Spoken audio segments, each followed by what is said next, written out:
Hi ಎಲ್ಲರೂ ಹೇಗಿದ್ದೀರಾ? ಬನ್ನಿ ಇವತ್ತು ಸಿಂಪಲ್ಲಾಗಿ ಹಾಗಲಕಾಯಿ ಹಾಕಿ ಹಾಗಲಕಾಯಿ ಗೊಜ್ಜು ಮಾಡೋದು ಹೇಗೆ ಅಂತ ನೋಡ್ಕೊಂಬರೋಣ. ಇದು ಅಕ್ಕಿ ರೊಟ್ಟಿ ಜೊತೆಗೆ ಚಪಾತಿ ಜೊತೆಗೆ ತುಂಬಾ ಚೆನ್ನಾಗಿರುತ್ತೆ, ತುಂಬ ರುಚಿಯಾಗಿರುತ್ತೆ. ಬನ್ನಿ ಈಗ ಅದು ಹೇಗೆ ಮಾಡೋದು ನೋಡೋಣ. ಹಾಗೆ ಇನ್ನೂ ಯಾರೆಲ್ಲ ನನ್ನ ಚಾನಲ್ ಸಬ್ಸ್ಕ್ರೈಬ್ ಮಾಡ್ಕೊಂಡಿಲ್ಲ ಸಬ್ಸ್ಕ್ರೈಬ್ ಮಾಡ್ಕೊಳ್ಳಿ, ಹಾಗೆ ಮರಿದೆ ಒಂದು ಲೈಕ್ ಕೊಡಿ.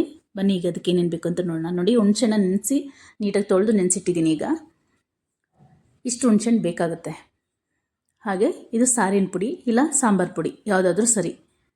ಸ್ವಲ್ಪ ಕೊತ್ತಂಬರಿ ಸೊಪ್ಪು, 2 ಪಾಯಿ ಬೆಳ್ಳುಳ್ಳಿನ ನೀಟಾಗಿ ಸಣ್ಣದಾಗಿ ಹಚ್ಚಿಟ್ಕೊಂಡಿದ್ದೀನಿ. ಹಾಗೆ ಒಂದು ಹಸಿಮೆಣಸಿನ್ಕಾಯಿ ತೊಗೊಂಡಿದ್ದೀನಿ. ನೋಡಿ, ಫ್ರೆಶ್ ಆಗಿರೋವಂಥ ತೆಂಗಿನಕಾಯಿ 1 ಬೌಲು, 2 ಮೀಡಿಯಮ್ ಸೈಜ್ ಈರುಳ್ಳಿನ ಸಣ್ಣದಾಗಿ ಕಟ್ ಮಾಡಿ ಇಟ್ಕೊಂಡಿದ್ದೀನಿ. ಹಾಗೆ ಒಂದೇ ಒಂದು ಹಾಗಲಕಾಯಿ, ಒಂದು ಮೀಡಿಯಮ್ ಸೈಜ್ ಹಾಗಲಕಾಯಿನ ನೀಟಾಗಿ ಸಣ್ಣದಾಗಿ ಕಟ್ ಮಾಡಿ ಇಟ್ಟಿದ್ದೀನಿ. ಬನ್ನಿ ಈಗ ಇದು ಹೇಗೆ ಮಾಡೋದು ಅಂತ ನೋಡ್ಕೊಂಬರೋಣ. ನೋಡಿ, ಆಲ್ರೆಡಿ ನಾನು ಹುಣಸೆಹಣ್ಣ ಕಿವುಚ್ಬಿಟ್ಟು ನೀರು ತೆಗೆದಿಟ್ಕೊಂಡಿದ್ದೀನಿ. ಇದೇ ನೀರಿಗೆ ನಾವು ಹಾಗಲಕಾಯಿ ಹಾಕ್ಕೊಂಡು ಬೇಯಿಸ್ಕೋಬೇಕಾಗತ್ತೆ. ಬನ್ನಿ ಈಗ ಹಾಗಲಕಾಯಿ ಹಾಕ್ಕೊಳ್ಳೋಣ.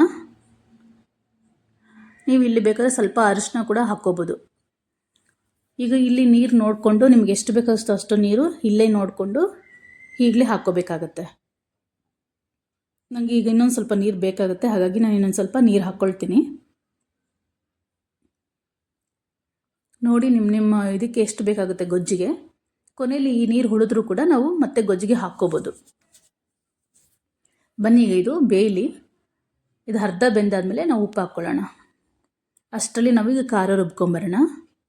ನೋಡಿ, ತೆಂಗಿನಕಾಯಿ ಮತ್ತು ಸಾಂಬಾರು ಪುಡಿ 2 ಹಾಕ್ಕೊಂಡು ಒಂದು ಮೀಡಿಯಮ್ ಆಗಿ ರುಬ್ಕೊಂಬರೋಣ. ತುಂಬ ತರಿಯಾಗೂ ಬೇಡ, ತುಂಬ ನೈಸಾಗೂ ಬೇಡ.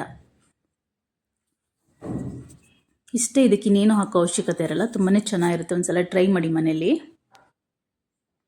ನೋಡಿ, ಈ ಹದಕ್ಕಿದ್ರೆ ಸಾಕಾಗತ್ತೆ. ಬನ್ನಿ ಈಗ ಹಾಗಲಕಾಯಿ ಬೆಂದಿದೆಯಾ ಅಂತ ನೋಡೋಣ. ನೋಡಿ, ಇಲ್ಲಿ ಈಗ ಒಂದು ಅರ್ಧ ಭಾಗ ಹಾಗಲಕಾಯಿ ಬೆಂದಿದೆ. ನಾವು ಈಗ ಈ ಸ್ಟೇಜಲ್ಲಿ ಉಪ್ಪು ಎಷ್ಟು ಬೇಕೋ ನೋಡಿ ಈಗ ಉಪ್ಪು ಹಾಕ್ಕೊಳ್ಳೋಣ. ನೋಡಿ, ನಾನು ಉಪ್ಪು ಹಾಕ್ಕೊಳ್ತಿದ್ದೀನಿ. ಈಗ ಇನ್ನೊಂದು 10 ನಿಮಿಷ ಬೇಯಲಿ. ನೀಟಾಗಿ ಮಿಕ್ಸ್ ಮಾಡಿಬಿಟ್ಟು ಬೇಯೋದಕ್ಕೆ ಬಿಡೋಣ.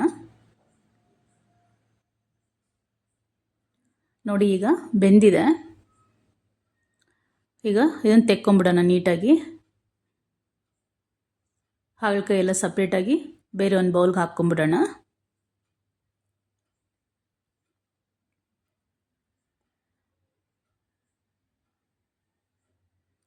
ನೋಡಿ, ಹಾಗಲಕಾಯಿ ತೆಕ್ಕೊಂಡು ಮಿಕ್ಕಿರೋ ನೀರು ಇಲ್ಲಿದೆ.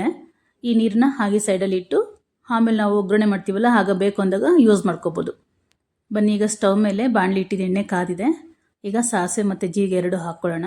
ಇದು ಸಿಡಿದಾದ್ಮೇಲೆ ಸಣ್ಣದಾಗಿ ಹಚ್ಚಿರೋ ಅಂಥ ಬೆಳ್ಳುಳ್ಳಿ, ಇದು ಗೋಲ್ಡನ್ ಬ್ರೌನ್ ಬರೋವರೆಗೂ ಬಾಡಿಸ್ಕೋಬೇಕಾಗತ್ತೆ. ಬೆಳ್ಳುಳ್ಳಿ ಚೆನ್ನಾಗಿ ಬಾಡಾದ್ಮೇಲೆ ಹಸಿಮೆಣಸಿನ್ಕಾಯಿ ಹಾಕ್ಕೊಂಡು ಕರಿಬೇವು ಹಾಕ್ಕೊಂಡು ನಂತರ ನಾವು ಈರುಳ್ಳಿ ಹಾಕ್ಕೊಳ್ಳೋಣ. ನೋಡಿ, ಈಗ ಇದಾಗಿದೆ. ಈಗ ಈರುಳ್ಳಿ ಹಾಕ್ಕೊಳ್ಳೋಣ. ಈರುಳ್ಳಿ ತುಂಬ ಬೇಯೋ ಅವಶ್ಯಕತೆ ಇಲ್ಲ, ಒಂದು 3/4 ಭಾಗ ಬೆಂದರೆ ಸಾಕಾಗುತ್ತೆ. ನೋಡಿ, ಈಗ ಈರುಳ್ಳಿ ಇಷ್ಟಾಗಿದೆ. ಇಷ್ಟಾದರೆ ಸಾಕಾಗುತ್ತೆ. ಈಗ ಬೇಯಿಸಿಟ್ಟಿರೋಂಥ ಹಾಗಲಕಾಯಿನ ಈಗ ಹಾಕ್ಕೊಂಡು ಒಂದು 2-3 ನಿಮಿಷ ನೀಟಾಗಿ ಹಾಗಲಕಾಯಿನ ಫ್ರೈ ಮಾಡ್ಕೊಳ್ಳೋಣ. ನೀಟಾಗಿ ಆ ಈರುಳ್ಳಿ ಜೊತೆಗೆ ಚೆನ್ನಾಗಿ ಬಾಡಿಸ್ಕೊಳ್ಳೋಣ. ಒಂದು 2-3 ನಿಮಿಷ ಬಾಡಿಸ್ಕೋಬೇಕು ಇದನ್ನು. ಇದು ಬಾಡಿಸ್ಕೊಂಡಾದ್ಮೇಲೆ ರುಬ್ಬಿರೋ ಅಂಥ ಖಾರನ ಹಾಕ್ಕೊಂಡು ಇದು ಹಸಿ ಸ್ಮೆಲ್ ಹೋಗೋವರೆಗೂ ಚೆನ್ನಾಗಿ ಬಾಡಿಸ್ಕೋಬೇಕಾಗತ್ತೆ. ನಾನಿಲ್ಲಿ ಫಾಸ್ಟಾಗಿ ತೋರಿಸ್ತಿದ್ದೀನಿ. ನೀವು ನೀಟಾಗಿ ಬಾಡಿಸ್ಕೊಳ್ಳೋ ಸ್ಮೆಲ್ಲೆಲ್ಲ ಹೋಗೋವರೆಗೂ ನೀಟಾಗಿ ಅದೊಂದು 2-3 ನಿಮಿಷ ಚೆನ್ನಾಗಿ ಮಿಕ್ಸ್ ಮಾಡಿಕೊಂಡು ನೀಟಾಗಿ ಬಾಡಿಸ್ಕೋಬೇಕಾಗತ್ತೆ. ಈಗ ನೋಡಿಕೊಂಡು ನಿಮಗೆ ನೀರು ಎಷ್ಟು ಬೇಕೋ ಅಷ್ಟು ಉಳಿದಿತ್ತಲ್ಲ ಆಗಲೇ ನೀರು, ಆ ನೀರನ್ನು ಈಗ ಇಲ್ಲಿ ಹಾಕ್ಕೋಬೋದು. ಅದು ಸಾಕಾಗಲಿಲ್ಲ ಅಂದರೆ ಸ್ವಲ್ಪ ಬಿಸಿನೀರು ಕಾಯಿಸಿಟ್ಕೊಂಡು ಬಿಸಿನೀರು ಕೂಡ ಹಾಕ್ಕೋಬೋದು. ನೋಡಿ, ನಾನೀಗ ಉಳಿದಿರೋ ಅಂಥ ನೀರನ್ನು ಹಾಕ್ಕೊಳ್ತೀನಿ. ಇದೇ ಜಾರಿಗೆ ಹಾಕ್ಕೊಂಡು ಮಿಕ್ಸ್ ಮಾಡಿ ಹಾಕ್ಕೊಳ್ತೀನಿ. ಅದಕ್ಕೆ ನನಗೆ ಇಷ್ಟೇ ಸಾಕಾಗುತ್ತೆ. ಸಪೋಸ್ ನಿಮಗೆ ಸಾಕಾಗಲಿಲ್ಲ ಅಂದರೆ ಬಿಸಿನೀರು ಕಾಯಿಸ್ಬಿಟ್ಟು ಈಗ ಹಾಕ್ಕೋಬೋದು. ಈ ಸ್ಟೇಜಲ್ಲಿ ಹಾಕ್ಕೋಬೋದು. ನನಗೆ ಉಪ್ಪು ಹಾಕಿದ್ದೀನಿ ಆಗಲೇ. ನೋಡಿ, ಈ ರೀತಿ ಚೆನ್ನಾಗಿ ಕುದಿಸ್ಕೋಬೇಕಾಗತ್ತೆ. ಒಂದು 7-8 ನಿಮಿಷ ನೀಟಾಗಿ ಚೆನ್ನಾಗಿ ಕುದಿಸ್ಕೊಂಡ್ರೆ ಅದಕ್ಕೆ ಖಾರ ಎಲ್ಲ ಹಿಡಿಯುತ್ತೆ ಕಾಯಿಗೆ, ಆಗ ಚೆನ್ನಾಗಿರುತ್ತೆ. ನೋಡಿ, ಈಗ ಲಾಸ್ಟಲ್ಲಿ ಸ್ವಲ್ಪ ಕೊತ್ತಂಬರಿ ಸೊಪ್ಪು ಹಾಕ್ಕೊಂಡು ನೀಟಾಗಿ ಒಂದು ಮಿಕ್ಸ್ ಕೊಟ್ಕೊಂಡ್ರೆ ಹಾಗಲಕಾಯಿ ಗೊಜ್ಜು ರೆಡಿ.